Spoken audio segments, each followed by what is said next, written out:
All right, y'all, day 2 of New Orleans. Is it New Orleans or New Orleans? I don't know. But we had a really packed and busy day. We had a packed and busy day each day over there. Here's a beautiful fountain outside of our hotel. So much awesome art around the city. This was just like in a display in a window. There's just a lot of cool graffiti and art on the buildings and the sidewalk. We went for breakfast at the Ruby Slipper. It's kind of like a famous restaurant there. I got the Lavender Paloma as a mocktail and then the breakfast tacos. Everything was so good. The portions down here are large. So towards the end, we started just sharing food, but we did not realize how big everything would be and how filling, but so delicious. We went to the Museum of Southern Art and I loved it. Literally could have spent all day here. I love that they have all different types of art. They had mixed media, sculptures, acrylic paintings, photographs, digital art. Like there was just so many different types of art. And I love that you're able to go on the roof and there was this awesome dragon sculpture. And the view was amazing. Again, could have spent all day just up there looking at the view. You could see the World War II museum, which we also ended up going to after. I love this painting. My sister and I both got pictures in front of it. It was so beautiful. I also love this Mod Podge art piece right here. This was awesome. This was made out of eggshells and says "Kiss My Grits." There was a ton of lovely glasswork in here, sculptures, ceramic pieces, just awesome artwork. Like look at this. It just speaks to me. It's so beautiful. It's so powerful. This literally looked like a photograph, but it was a painting. This was amazing. This was like me. I loved her. We were able to see everything, but again, I feel like you could have spent all day here just going slower and really looking deeply into every single piece. I also loved that piece. The piece of the lady at the beach holding like the rock. It also spoke to me. I love the beach. I love nature. I love rock hunting, glass hunting. So that one just resonated with me. These were all photographs and they were really cool. These are back into the paintings, landscapes. I love a good landscape painting. This was a lovely art museum. I try to go to at least one art museum with every state that we go to. We got to come to this art museum, and honestly, if we had like one more day there, I definitely would have checked out another art museum. But again, we did get a lot done with the 4 or 5 days that we were there. So crazy thunderstorms this day, so it was kind of nice that we were in and out of museums. But yeah, I just love art. I love looking at it. It makes me feel so whole, gives me goosebumps, makes me think deeper.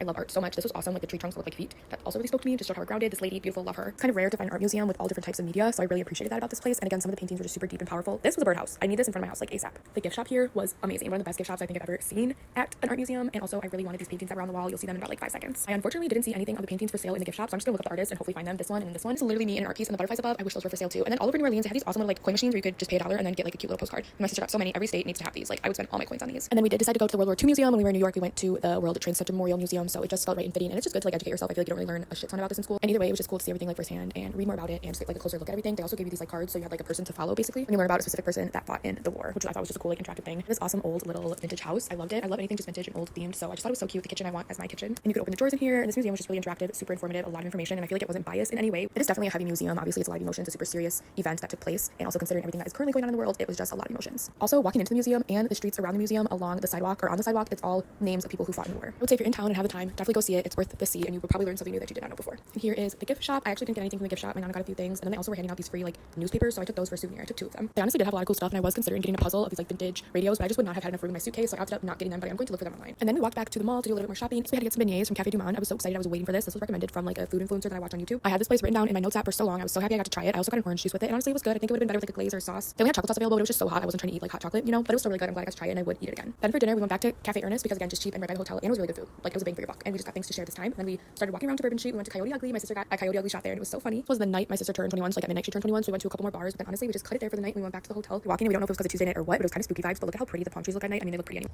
Check it out, y'all. Check it out.